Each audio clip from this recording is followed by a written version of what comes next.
অনুপ্রেরণার আরেক নাম। মানে খাইতে খাইতে তো শেষ হয়ে যাচ্ছ তোমরা। মিস্টার ব্রেইনলেস, আমি আপনাকেই বলছি, ব্রেইন থাকলে বোঝার কথা। 350 টাকা বইয়ের দাম। নবীজি কি পদ্ধতিতে চিকিৎসা করছে? পুরো বইয়ের পাতা দেখছো? হ্যাঁ, তসব বিলালে বইটা আনেন নাই? হ্যাঁ, বইয়ের মধ্যে কিচ্ছু নাই। 34 পাতার একটা বই, যে এরকম 100 টাকা খরচ হয় না। এই বইটা তুমি 1000 টাকা কেমনে বিক্রি করো? এটা ভক্তদের ভালোবাসা, এটা মানুষের ভালোবাসা। আমার কাছ থেকে 1000 দিয়ে নিচ্ছে। ওই 2 পাতার একটা গুগলে সার্চ দিলে ওরগুলা বাণী অহরহ আসবে। ওই যে বই লিখছে, আমি চ্যালেঞ্জ দিয়ে বলতে পারি, আমি যদি 6 ঘন্টা বসে থাকি ওই রকম বই আমি 2টা লিখবো। লিখে ফেলেন আপনি। আপনার ভালোবাসলে আমি 1 লাখ দিয়েও নিতে পারি, আপনার ভক্তরাও নিতে পারে। তরসব বিলাল স্বর্ণের আংটি পাইস, আরো স্বর্ণের আংটি আরেকটা কিনে দিয়ে দিস। যে পরিমাণ গিফট আমি পাই আমি তো রেখে দিই না, আমি দিয়ে দিই। ওই তুলনায় তারা যা দিচ্ছে ওইটা কিছুই না, কারণ এগুলো সবই মানুষের জন্য, আমার জন্য না। আমিও বিএসসি ইঞ্জিনিয়ার, মাল মাথার মধ্যে একবারে কম আছে তা না, কিন্তু মানুষকে ঠকাইতে পারবো না, কথা স্পষ্ট।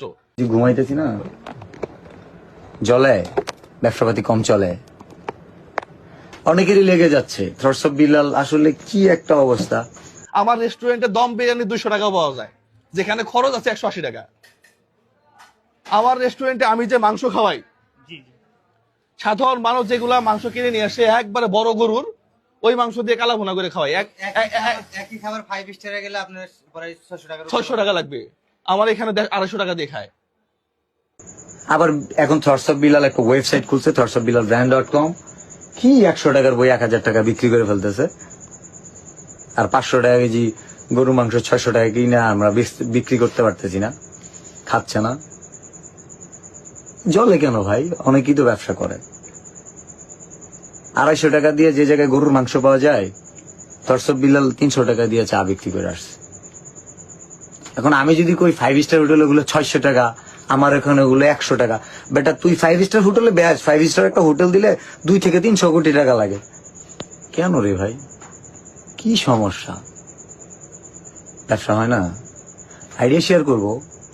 থরসব বিল্লাল হিউজ পরিমাণ ভ্যালু কামাইছে। ওয়েল, তোমার এই ভ্যালুটাকে কাজে লাগে মানবিক কাজ করো, অন্য কাজ করো, ঠিক আছে? বইটা তুমি 100 টাকা করে বিক্রি করতা, 150 টাকা করে বিক্রি করতা। আমার কাছে আসার পর আমি বলছি যে এটা কি হইলো, তাহলে তো শত শত মানুষ প্রচারিত হচ্ছে। আমি বলছি তোর এই বই কিনতে হবে ভাইয়া, আমি কাউকে বলছি বইটা কিনতে হবে। এটা কি বিসিএস চান্স পাবে? এটা কি মেডিকেলে চান্স পাবে? এটা কি পাঠ্য বই? এটা না কিনলে পরীক্ষার প্রশ্ন কমন পড়বে না।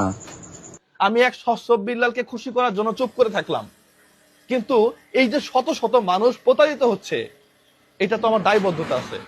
ওই যে বলছি না, কিছুটা সফল হলে হিংসুকেরা যদি অহংকারী বলে, বিষয়টা সহজভাবে নিতে পারে না।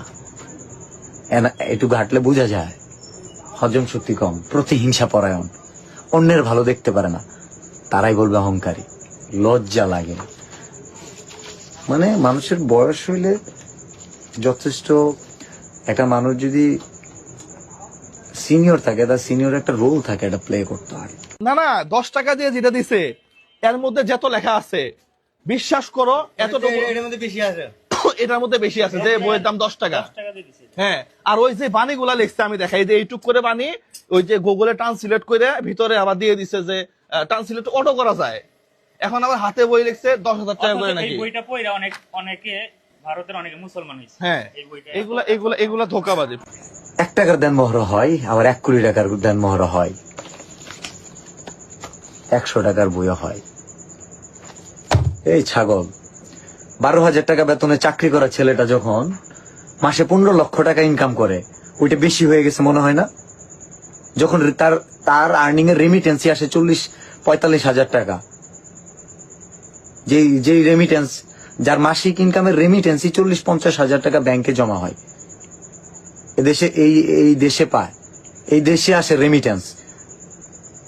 12,000 টাকা বেতনে চাকরি করা ছেলেটা যখন মাসে 16 লক্ষ টাকা ইনকাম করে, ওইটা বেশি মনে হয়? ওইটা বেশি মনে হয় না? 100 টাকার বই 1,000 টাকা, এটা বেশি মনে হয়?